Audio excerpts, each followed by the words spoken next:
You're now listening to The Legend of Moko, written by D.N. Buhendwa, narrated by Toluwase Akiwumi alongside Ayomide Omolodu, and brought to you by Delightful Read Publication.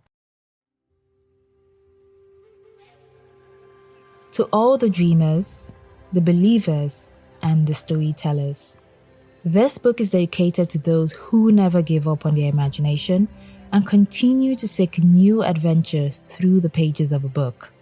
Thank you for your unwavering support, for your love of reading, and for choosing Delightful Read as your partner on this literary journey. Together, let us continue to inspire, educate, and entertain the world, one book at a time.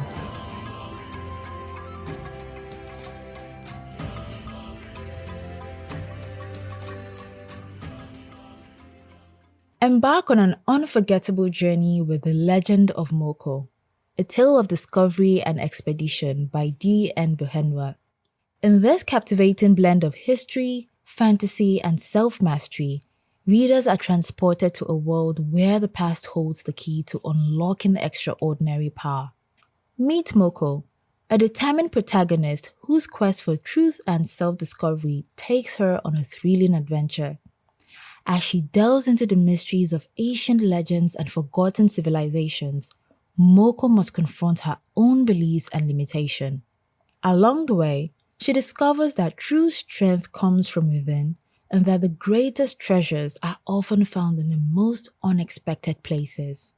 Prepare to be swept away by the vivid storytelling and richly imagined world of The Legend of Moko. With its gripping narrative and compelling characters, this book will keep you on the edge of your seats from beginning to end. Whether you're a fan of epic fantasy or tales of personal transformation, this is a book you won't want to miss. The Legend of Moko is a mesmerizing adventure that will leave you breathless and inspired. Part 1. The Prophecy. Mom, I need help with my homework. We have to draw a family tree, and our teacher asked us to trace back in the tree as far as possible. I can help, said Dad, coming into the kitchen. My mom was into all that genealogy stuff. Genie what? Asked Moko, frowning. Dad laughed. Genealogy. It's the study of families. Like chasing down your family tree and finding random cousins you didn't know existed. What did Grandma find out? Asked Moko eagerly. Well, apart from a really cool prophecy she uncovered about some special person who would unite all of Africa, she traced the family to our own grandparents. So they'll be your great-great-grandparents. They came from Africa. My mom told me. That's so cool, said Moko. Where in Africa? Mom said, we've never really looked into our African families. I know some basic information, but I haven't researched it further. I seem to recall my family had mention of a prophecy too. Yeah, agreed Dad. I'd really like to know more about Africa too. Let's look at that atlas we bought the other day. Dad lifted and placed the big, heavy atlas onto the table, and the trio gathered around it. Dad lived through it, quickly finding Africa. Moko spotted a QR code at the bottom of the page. Dad, she said, tugging on his sleeve. Look! She pointed to the code. More information? Yes, please, said Dad, scanning the code with his iPad. To their delight, the code led to a site containing a lot more information about Africa. Dad put the iPad in the center of the table where they could all see it.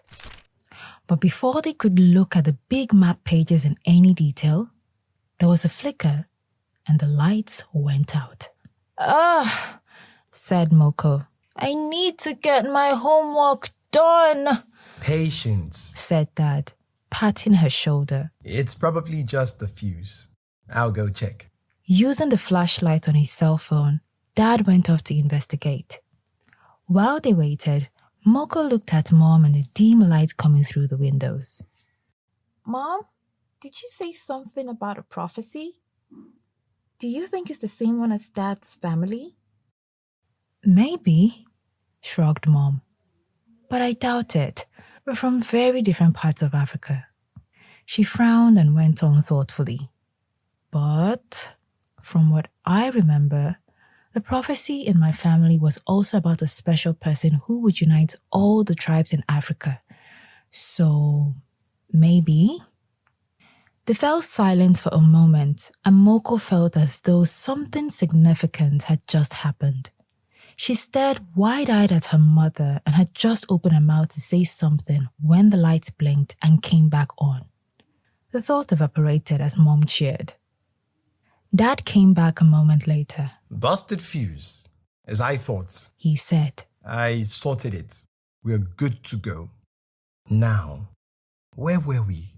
Overview, said Mom, tapping on the title.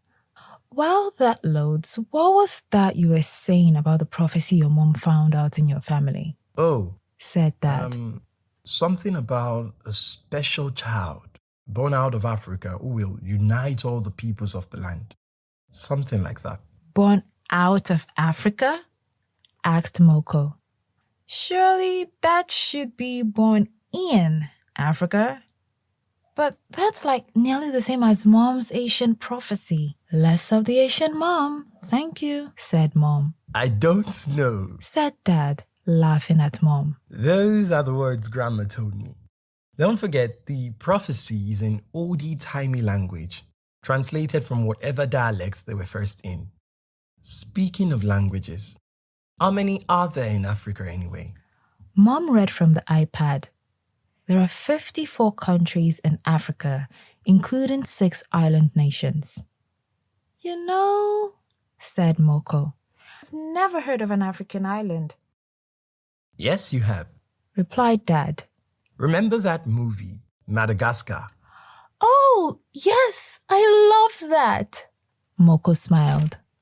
Next, Mom tapped on the history link and they read about the period of history known as the Scramble for Africa, when European countries seized control of different parts of the African continent. But what about the people living there? Asked Moko. Didn't they fight back? They tried, sighed Mom. That's maybe a discussion for another day, added Dad, shaking his head. Okay, Moko said, pointing to another link on the atlas. What about that one, Dad? It says tribes. Dad tapped tribes and gasped as a long list of names appeared on the screen. He scrolled back to the top. Wow, there are over 3,000 tribes in Africa today. He read. Some are very small, with just a few members of the tribe remaining, while others are flourishing, such as the Fulani people, also called Fula, who are widespread across nearly 20 countries in the west of Africa. What? I thought each country would have one tribe in it, mused Moko, perplexed. That's because of the scramble for Africa again, explained Mom. The Europeans just put boundaries where they thought they should go, like along rivers or mountain ranges. They didn't pay any attention to the tribal kingdoms that already existed. That sucks, Moko exclaimed. Mom and Dad agreed. Let's find out more about the Fulani people, said Moko. I like saying it. Fulani. They read that Fulani women are very proud of the hairstyling skills, which they use to create intricate styles that look wonderful and indicate women's social status. Mom and Moko were really interested in this. They loved braiding their hair in different styles. Mom was excited to learn that Fulani women's braids are often decorated with beads and shells, and sometimes even old silver coins that have been passed down several generations. Fulani women often wear bracelets, while traditional clothing for both men and women is influenced by the local terrain where they live. For instance, desert regions demand loose flowing robes, while men in mountainous regions often wear intricately embroidered straw hats. Cool, said Moko excitedly. imagining herself in a long white flowing robe and a beautiful straw hat decorated with shells and coins, raising her face to a sunny sky. She thought she would look pretty good in Fulani styles. Which place next? Asked Dad. My people are supposed to have come from the north, according to my granny anyway. North it is then, answered Dad. He tapped the interactive map to look at northern Africa. The tablet told them about the Nilotic and Maghrebi peoples who have strong Arabic and Egyptian heritage. They wear flowing robes and cover their heads for religious reasons and to keep the blazing desert sun from giving them heat stroke. They descended from the ancient Egyptians who built the pyramids, invented papyrus paper, and had pharaohs as kings. Mom! Gasped Moko. Do you think your great, however many greats, grandmother could have been an Egyptian princess? Mom laughed. I doubt it, she said. Apparently, my ancestors were there even before the Egyptians. They were called Nubians, one of the oldest people. Like, how do I put this? They were like the OG of African tribes. Whoa! Moko was distracted for a while, reading up about the Nubians. I want to learn more about them, she said. They sound awesome. Dad pretend pouted. Well, my people came from South Africa. Or Southern Africa, at least. Let's see, said Moko, tapping randomly on the list of South African tribes. She leaned forward to read.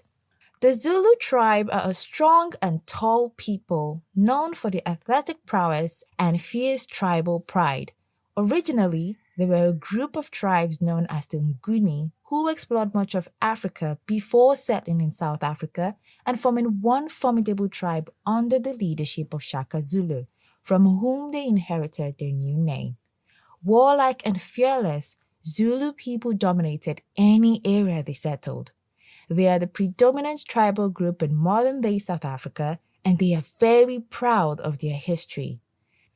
Beadwork is a feature of Zulu traditional dress and often conveys information about the wearer, such as their wealth, marital status, and even their family line. The colors of the beads work exactly like Scottish clan tartans. Dancing is an important feature of many phases of Zulu life. She paused. I like beads and dancing.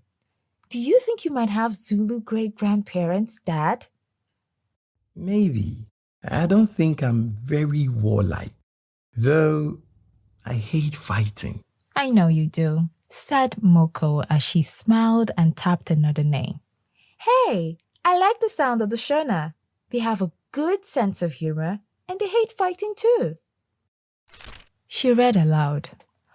On the east coast of Africa, we find Mozambique and neighboring Zimbabwe. These two countries are home to the Shona people who were traditionally peace-loving and unwilling to fight in the way that neighboring tribes were. The name Shona actually comes from an insult to one of the Shona clans by a more warlike neighboring king who was disappointed by the Shona's sensible response when he threatened them with war. They simply ran away, leaving his army with no one to fight, and returned to their lives as soon as he got fed up and moved on. She fell silent, reading to herself about the Shona being resourceful builders known for constructing the ancient city of Great Zimbabwe and spreading comfortably across the areas that would later become Zimbabwe and Mozambique. She was sad to read that this easygoing kingdom was eroded by the advances of the Portuguese from the sea, which lay to the east, the British from the south, and the Ndebele, who were another Nguni offshoot like South Africa's Zulus. Yes, Said Dad thoughtfully. That's much more like me. Whenever Mom scolds you, I'll go hide in the garden until she's finished. Hey, we're meant to be a united front, laughed Mom. Well, said Dad. Then we need to find a special person to unite the tribes. He chuckled as he spoke and winked mischievously at Moko. Mom spoke thoughtfully. It is weird though, isn't it? Our families are from such distant parts of Africa. How can we have the same prophecy? Maybe, grinned Moko, because it's true. Maybe every tribe has that prophecy. More likely, said Mom with a hint of smugness as an idea occurred to her. It's an ancient Nubian prophecy that spread all over Africa as the various tribes grew and migrated across the continent. Mom and Dad went to make dinner, while Moko decided she wanted to know more about this prophecy. She'd tell all her friends about it too. She was sure they'd want to find out more about this hero from the heart of Africa. The Legend of Moko.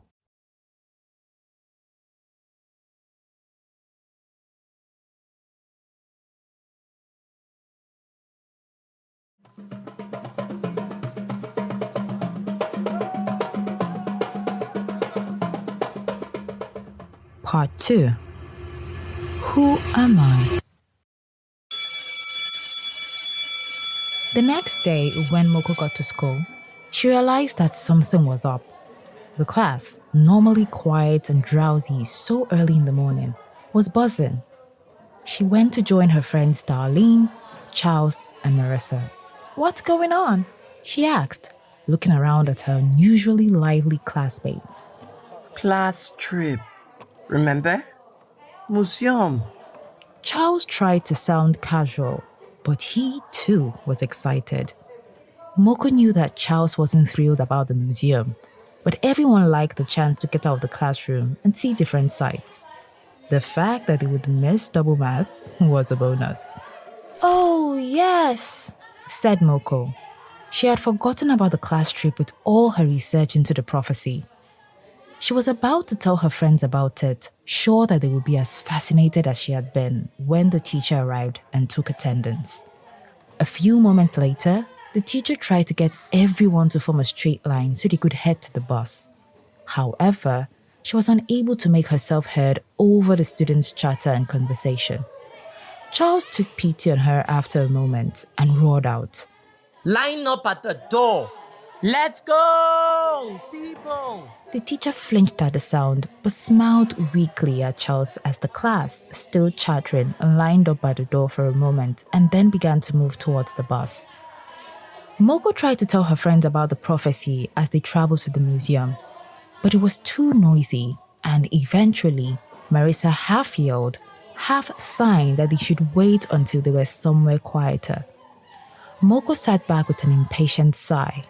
Usually, she would have been excited to be out of the classroom, but today she found it hard to get excited about anything else. She just wanted to tell everyone about the prophecy. It had really taken hold of her imagination. An hour of walking through the museum soon quietened the class. Many stifling yawns at the drooning lecture about the various artifacts on display.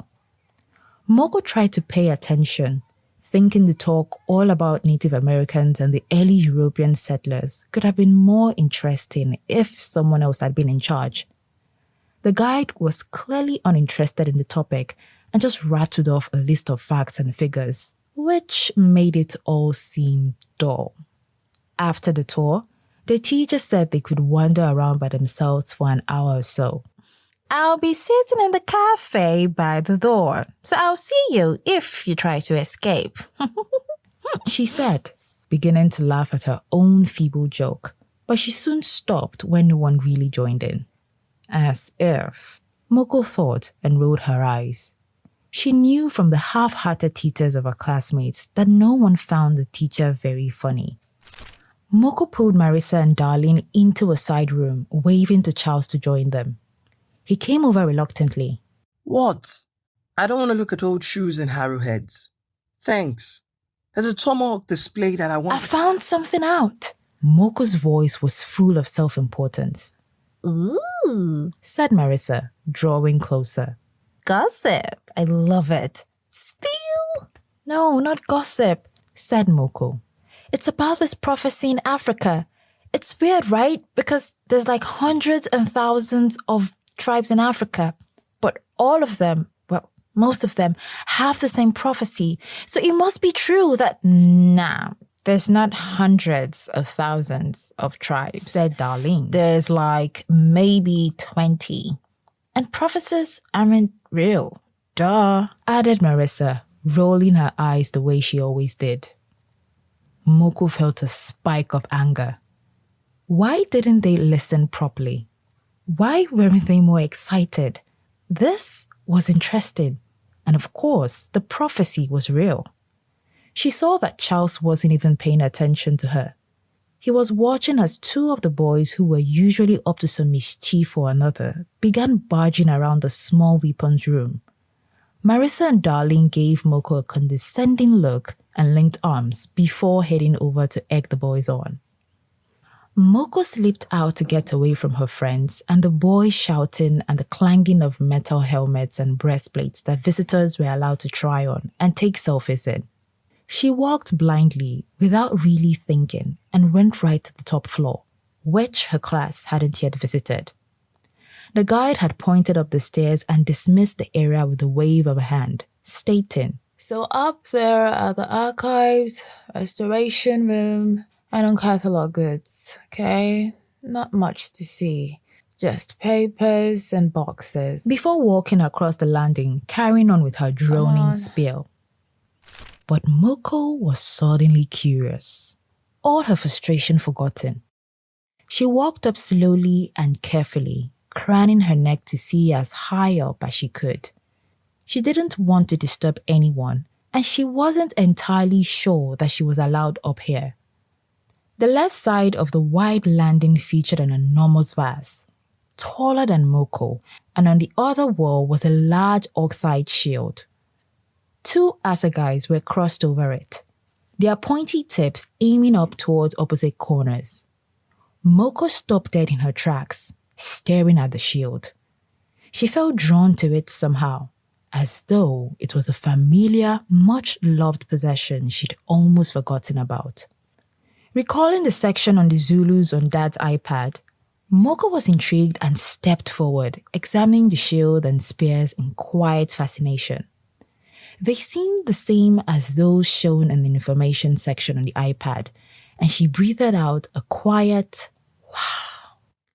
The shield was huge, easily twice her size, and big enough for even a very tall, broad man to stand behind it and be completely hidden. The assegais were nearly 7 feet long, with blades at least a foot long, with a cutting edge on both sides. They looked menacing, but Moko wasn't scared of them. Weirdly, they felt protective rather than threatening. She walked to the side to read the small information plaque mounted on the wall next to the shield. It claimed the shield and assegais were believed to have belonged to Shaka Zulu himself, having been stolen from his home and sold to Western traders shortly before his death. However, it could not be assumed to be true because of the lack of proof of a sound origin. It added that they were very well made, of the right historical period, and quite genuine, having been used in battle at least once, according to a forensic examination. The condition of the items, it concluded, was astonishingly good for their age.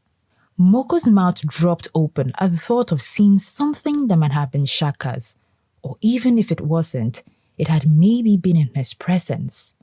She wished she could reach out and touch the shield, but the rope barrier was wide enough to keep her away. She whispered under her breath, almost without meaning to say anything at all. "Sawubona." She'd looked up some tribal greetings on the internet, and this was hello in Zulu. Welcome. Two voices speaking in perfect unison called out from behind her. She whirled and blinked quickly in surprise. Two people had appeared from thin air. One was a woman, tall and slender, her skin a deep polished black. She was dressed in a long blue robe. The other, a man, was short, stocky, and dark-skinned, with a broad snub nose, friendly eyes surrounded by deep smile lines, and a beaming sooty grin. Who are you? Asked Moko. Ancestors. Came the reply from both. Facing them, Moko could see that their lips weren't moving. Unnerved, she took a step back, feeling the rope stretch against her legs. Fear not, the woman said, You are the child. intoned the man. The child of Africa, born under foreign skies, imbued with powers. They added in unison. What? Moko asked, thoroughly confused and nervous. The child of prophecy. Came the man's voice, almost in a singing manner. The child to bind the 3,000, added the woman. The child. Both voices boomed together. Me? Moko questioned, perplexed and freaking out. But I'm American. African. The man emphasized. Born under foreign skies. He continued and smiled, suddenly looking a lot like her dad. Moko drew in a sharp breath. Bind us, demanded the woman. Bind us together. Make us strong. Moko looked from one to the other. What? How? The woman looked at her with an expression of cool disappointment. Learn. Your powers lie undiscovered. Find them. Use them. Bind us. Her figure shimmered and faded away, leaving a faint afterimage in Moko's vision. The man lingered for a moment longer. It's easier than you think, dear heart. He whispered conspiratorially, reminding her of her dad when he snuck her an extra treat without letting her mom know. Trust yourself. Believe here. He leaned forward and touched her forehead between her eyes. And here. He pressed just below her collarbone. Then he winked mischievously. If you were not the child, he said, would you be flying? And with a faint pop sound, he vanished too. Flying? What on earth did that mean? Moko looked down at her feet and screamed. She was hovering a good 4 inches off the floor. Immediately, the spell, or whatever it was, passed and she thumped back to the ground. Her heart was beating hard in her chest and she pressed a hand to it as though to calm its frantic beating. Her ankles stung from her unexpected landing and her mind was a whirl of confusion. She was the child? Moko was the child of the prophecy? Just as with the shield a few life-changing moments before, she felt at once astounded and a sense of recognition. Of course, she was the child. That was why she had felt so drawn to the prophecy.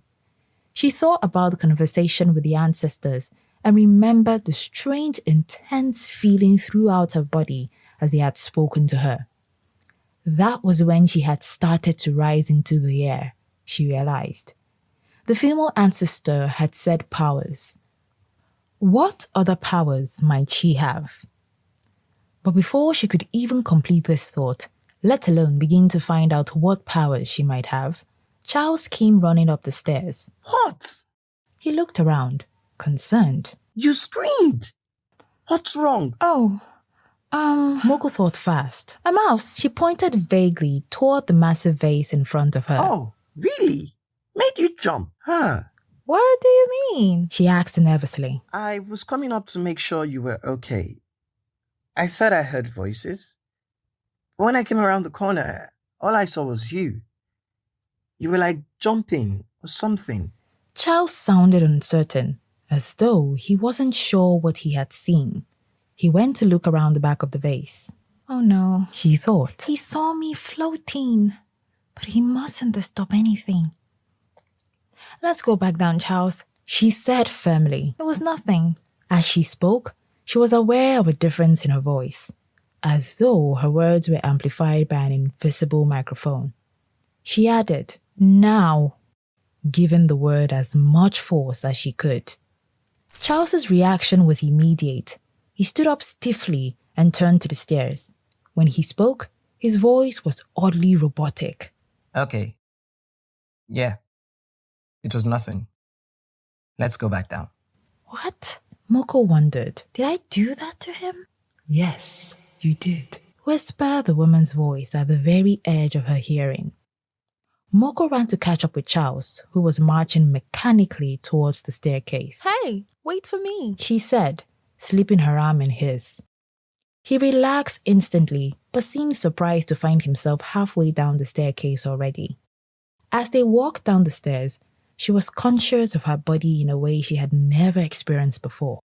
She could see tiny motes of dust floating in the museum's still air.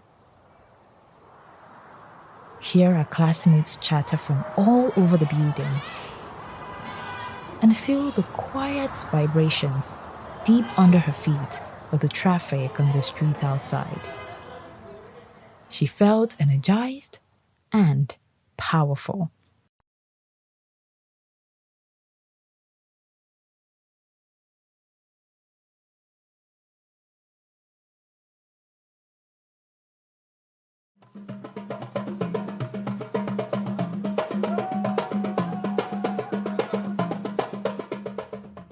Part 3. Destiny Awaits.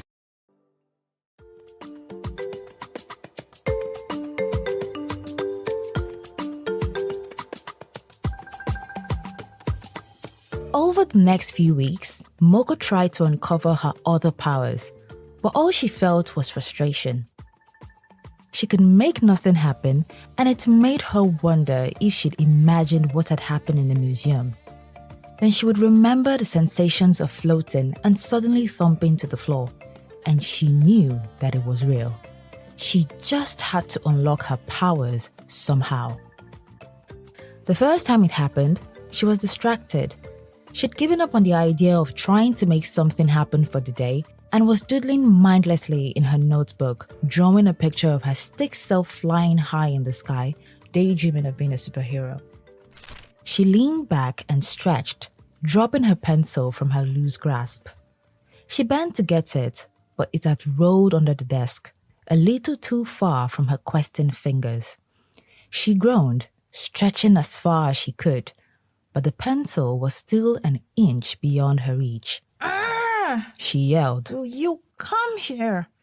As she spoke, she felt a strange sensation, like an internal click or a little switch flicking on inside her.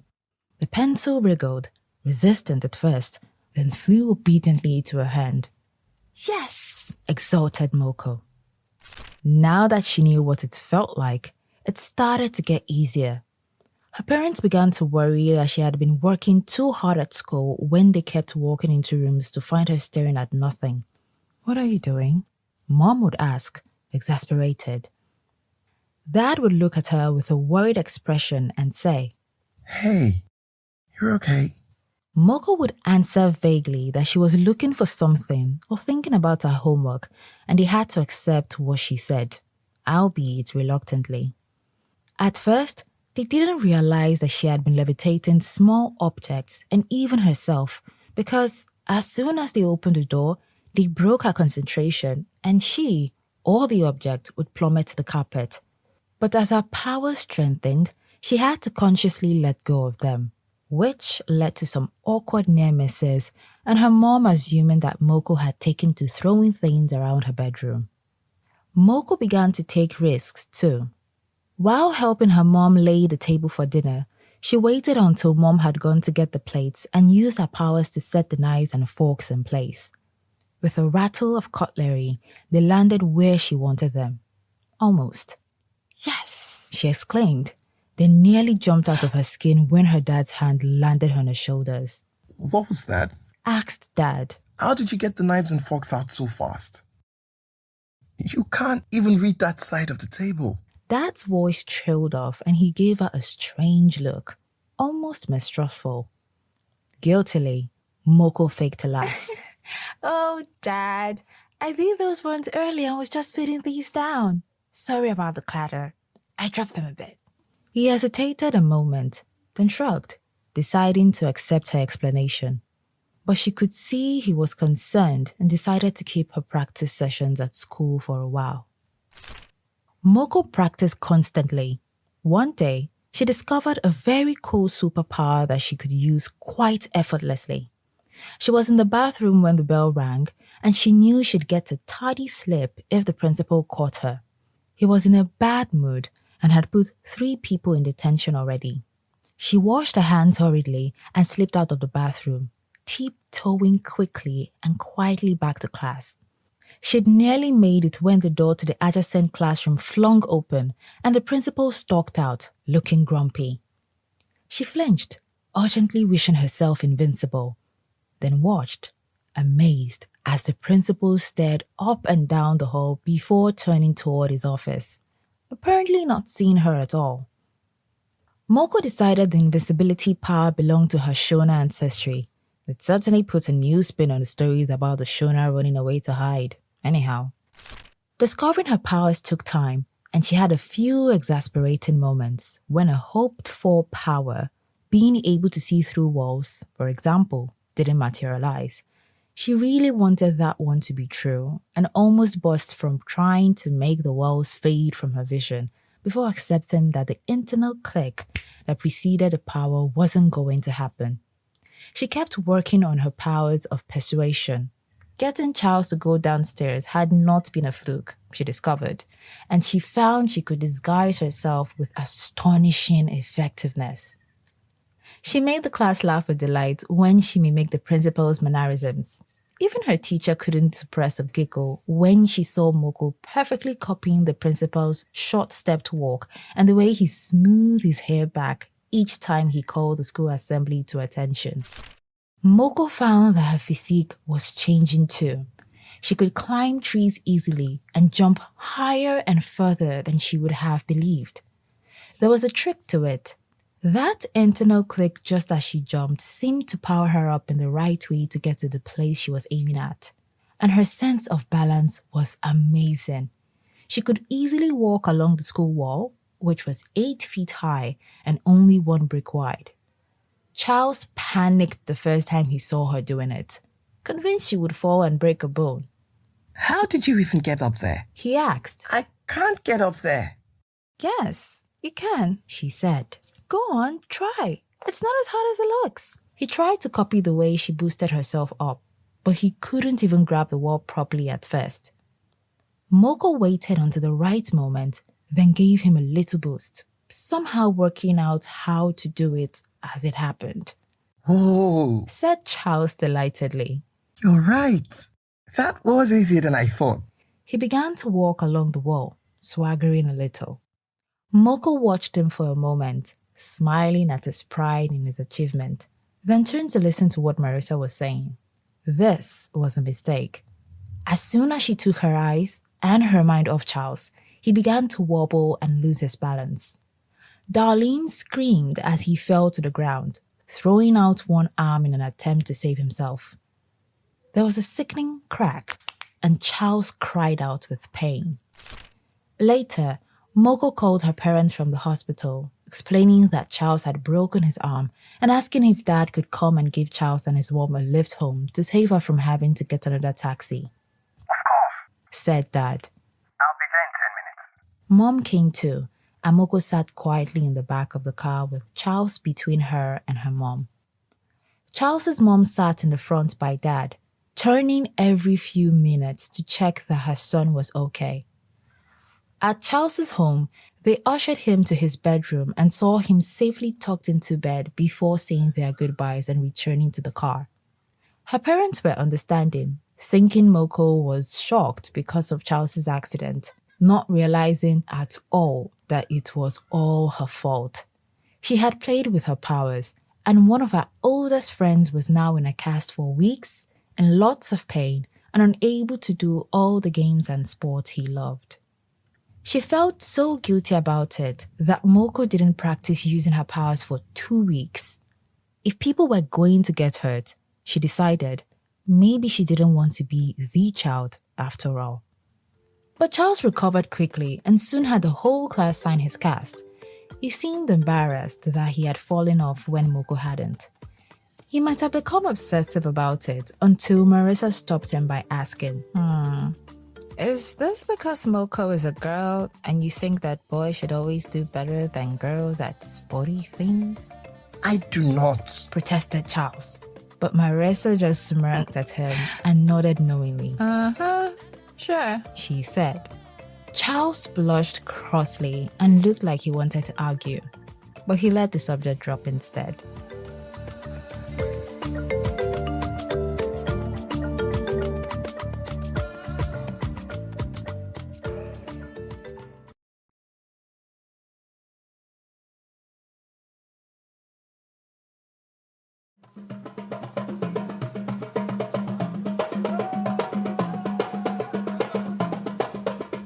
Part 4. It takes a village. Gradually, Moko resumed her practices, but she was more careful now, making sure no one was around before moving the smallest thing and no longer attempting anything dangerous. In between rehearsing her new powers, Moko did some research into the prophecy. Just as her parents had said, almost every African tribe had some variation of the prophecy in their oral tradition. Some mentioned foreign skies, while others didn't contain that detail. Some, and these made her nervous, mentioned the child would have to overcome heartbreak and strive to achieve their goals. Many spoke of objects of power. Shaka's shield said the Zulu prophecy would show the child the way. A delicate seashell hair clasp, said the Fulani, would mark out a woman of power.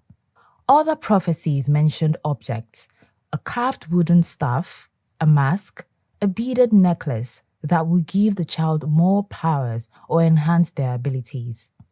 Moko wondered if any of the objects were still around, musing that a hair clasp from seashell might have been broken years ago. All the prophecies, though, said the child would have special powers, and some even specified that it would be a female child. Slowly, Moko came to appreciate just how special she was, and that made her more dedicated to learning about all her powers and how to master them. The more Moko practiced, the better she got, and soon she could easily lift and hold a pencil using her concentration. Hovering by herself got easier too, but while her practice gave her confidence in her own powers, it was perhaps a little too much confidence. One weekend, she was sitting with her friends in the park, telling them about the Fulani people and the way they absorbed and changed fashions to suit their needs and the places they lived. Darlene got bored and tried to change the subject. Hey, did you watch Defenders of the World yesterday? She asked. They uploaded a new episode. Moko frowned. I don't watch it anymore, she said. And I was talking about the Fulani. I am sick of the Fulani, interrupted Darlene. I am American. Moko tried to reason with her. But Darlene, our ancestors were African before we were American. That's why we're called African American. Yelled Darlene. African, African, African. Everything is African with you. We're Americans, okay? She rolled over onto her back and shook her clenched fist at the sky. I just wanted to talk about how cute the Green Defender is, and now you ruined it. Marissa glanced at Moko, who was stunned into silence. Then she looked at Darlene and said softly, I haven't watched it yet, but I agree. The green guy is fine. Nah, said Charles. red is better. Surely. His powers are super cool. Moko watched in amazement as her friends began to talk about the television show. She couldn't believe they thought a made-up stupid show was better than their own real-life ancestors. Darlene got to her feet and dusted herself off. I gotta go, losers. See you tomorrow. As long as we are all American here. She shot Moko a nasty look as she said that last line. Moko was stung. That's unfair, Darlene. Am I not allowed to have interests other than TV shows and cute guys? Darlene shrugged and started to walk away, swinging her arms by her sides. You will listen. Moko used the voice she'd used on Charles in the museum. Darlene froze in place, then turned jerkily and came back. I will listen, she repeated, but Moko noticed tears in her friend's eyes. Charles stared at Moko and then at Darlene. his mouth open. How are you doing that? He asked, quickly adding, But no, I don't care. That's not cool, Moko. he said. We're your friends. This... He tipped his head toward Darlene, who was clearly struggling against Moko's control. isn't what friends do. It's horrible. He got up, brushed his jeans, and took Darlene by the arm. Just like in the museum, Darlene was released from Moko's compulsion. Darlene and Charles glared at Moko, a single tear sliding down Darlene's face, and they stalked off across the park. Moko glanced at Marissa uncomfortably. What was that? Marissa asked. That was some next level drama. You remember I mentioned the prophecy? Oh yeah, not Africa again. Marissa rolled her eyes a little. What about it? Moko thought about how best to put it. I'm it, she said simply. You're what? The person the prophecy is talking about? Marissa rolled on her back, laughing out loud. Sure you are. Her laugh became a derisive cackle. She sat up again, grinning at Moko, who was stunned into silence by her disbelief. Well, sorry, oh chosen one, but I've got to go. Marissa jumped off and ran off before Moko could say a word. See you tomorrow, if you're not too busy saving the world or whatever, Supergirl. Moko was numb at first, and then she felt angry. How dared they? How could they just dismiss me like that? Should I call them back? Force them to listen to me? Various thoughts crossed her mind, but after a split second, the look on Charles's face flashed in front of her eyes. He clearly remembered her using the voice on him in the museum, and now he understood how she'd done it. She remembered that tear sliding down Darlene's face, the confusion on Marissa's face before she began to laugh. And, as though it was happening again, she recalled that horrible snap as Charles's arm had broken. She had not treated her friends very well, she realized. She felt terrible. A rumble of thunder made her look up. Black clouds filled the sky, and for a fleeting moment, she wondered if the weather was responding to her mood, if that was another of her powers. She shook off the thought, jumped to her feet, and ran off in the opposite direction to her friends.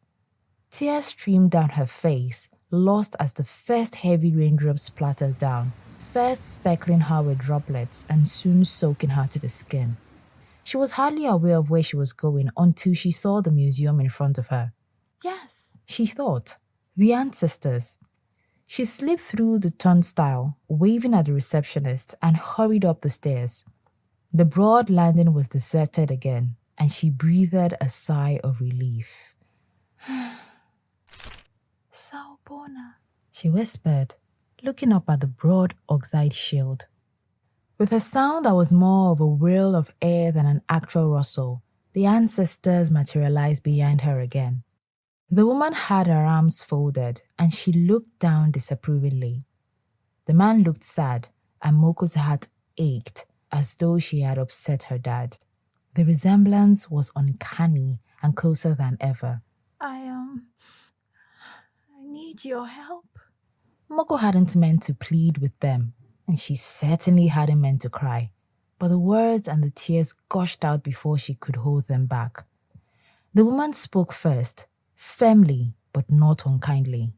You need your friends. Uniting the tribes of Africa will not be achieved by bullying or deceit. Moko looked down at her feet, embarrassed. The man shook his head sadly. Apologize, their heart. He whispered. Explain. Ask for their forgiveness. Ask for their help. Moko chinned up. But I'm the child, she declared fiercely. I'm the one. How can they possibly be of any help to me? The two ancestors looked at each other, and for the first time, Moko could see her mother in the woman's features. This was a mother, though, who valued strength and pride over the loving cuddles Moko's mother lavished on her. The woman spoke. Look. She pointed to the shield behind Moko. Look at Shaka's shield. It is more than the size of a man. Why do you think this is so? To give one man greater protection? Or to overlap with other men's shield to make a stronghold? Moko looked at the shield with growing understanding. Part of her mind rejoiced in the confirmation that the shield was really Shaka's, but she'd assumed it was from the moment the ancestors had first appeared to her. She tried to speak, but her throat felt constricted, and all she could do was make a clicking sound. Then the man said, There's a saying, if you want to go fast, go alone. If you want to go far, go together. What do you want? Speed or purpose? Because where are you rushing to their hearts? If you're going alone, Moko felt scolded. Purpose. She whispered, My purpose is to unite, not to control. I'll do better. They nodded at her, seeming friendlier again. Yes, Said the woman with conviction. unity is strength. Even if you are a strong woman, which you are always stronger with friends. The man added, be warned, dear heart. You are the child, but you are not the first. Over the years, there have been others, but they did not fulfill their destiny. They failed. They were not worthy. said the woman fiercely. They were arrogant and proud and used their powers badly. Moko felt terrible. I did that. She whispered, her voice so quiet that someone standing right next to her would have not been able to make out what she said. I used them. My friends. Charles got hurt. But you came to us. Said the man, always quick to forgive. His kindness broke Moko, and she cried, tasting the salt of her tears as she sobbed helplessly. He moved toward her, and immediately she felt warmed and calm, as though he had given her a soothing hug. The woman made an impatient sound. Yes, yes, She said testily, you are still the child. For now, learn from your mistakes. Gather your friends. Unite us. She vanished with her usual muted pop, and the man seemed a little startled at the rapidity of her departure. He smiled at Moko. Time is running out. He confided. We must be united. You must succeed, dear heart. Then he too vanished with a muted pop, leaving Moko now perfectly warm and dry, but with a puddle of rainwater on the floor around her. Moko ran home and burst into the kitchen. Mom and Dad turned in surprise. I've got something to tell you. Said Moko nervously. I'm the child from the prophecy. Her parents drew together, and for a moment, they looked so much like the ancestors that Moko's breath caught in her throat. Before they could speak, she added, And I can prove it. Look. She closed her eyes, willed the internal click to happen, and rose about a foot in the air. There was a deafening silence. After a moment, she opened one eye to assess her parents' reactions. They were staring up at her, completely astounded. She floated back down to the ground and said demurely, Sure you have questions. They did indeed have questions, and Moko recounted the events of the last few weeks for them.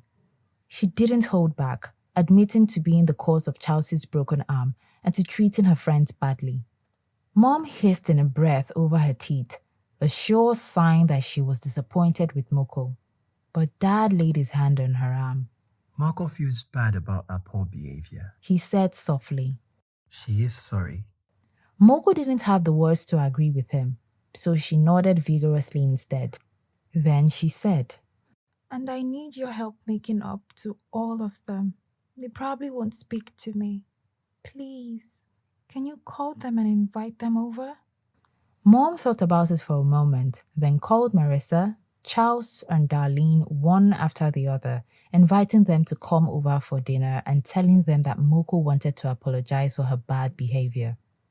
The friends were hesitant at first, but they eventually agreed to come when Mom emphasized that it was important and that Moko was very serious. Dinner was tense. Moko's friends ate in silence, sharing furtive and fearful glances, still angry with their so-called friend.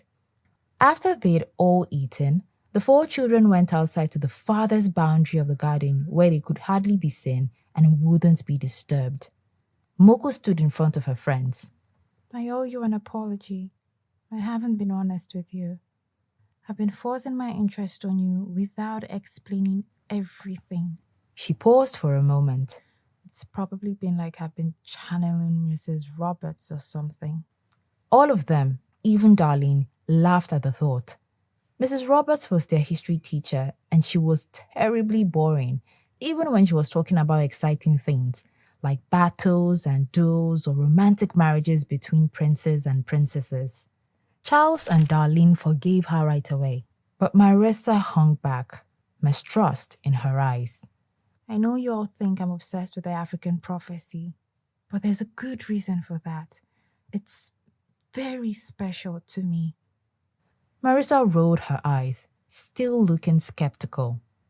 Moko looked at her directly, then concentrated, feeling herself rise 10 inches off the ground. Whoa! Yelled Charles. Invincible, Chanted Moko, and she vanished from their sight. They all yelled in unison. visible. Ordered Moko, and she popped back into sight. She sank down to stand on the ground again. So, She said, I'm definitely the child the prophecy was about. after a moment of silent shock, they clustered around her, asking her what it felt like, when it had started, and what else she could do. She explained the best way she could. Charles looked thoughtful. Hey, He said, you could go into the school office and give me an A in all my subjects. Just do the invisible thing and float over everyone's heads. They all laughed. Then Moko shook her head. No, She said, I'm only going to use my powers for what they're meant to be used for, bringing people together and uniting the tribes of Africa. I learned that this month. Abusing my powers got you hurt and made you all scared of me. She gave them all a meaningful look. Fair enough.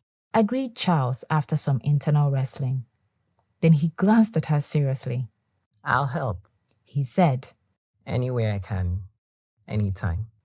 Same. affirmed Marissa, eyes still wide with shock. Yeah, Agreed Darlene. me too. I'll help you. Thank you.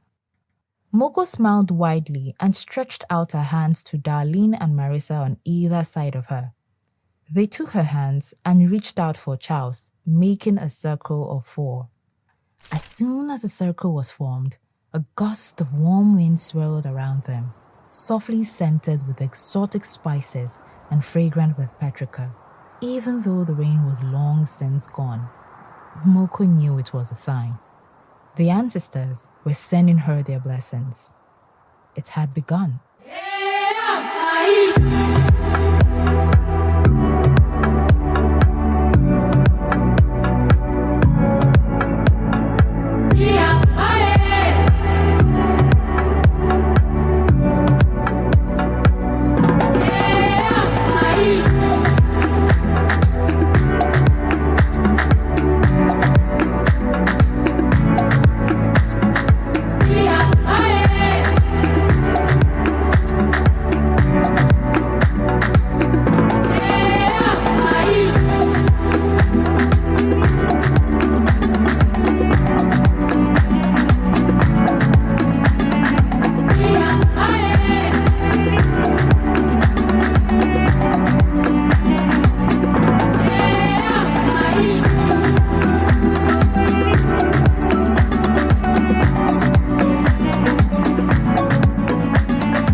Thank you for staying to the end.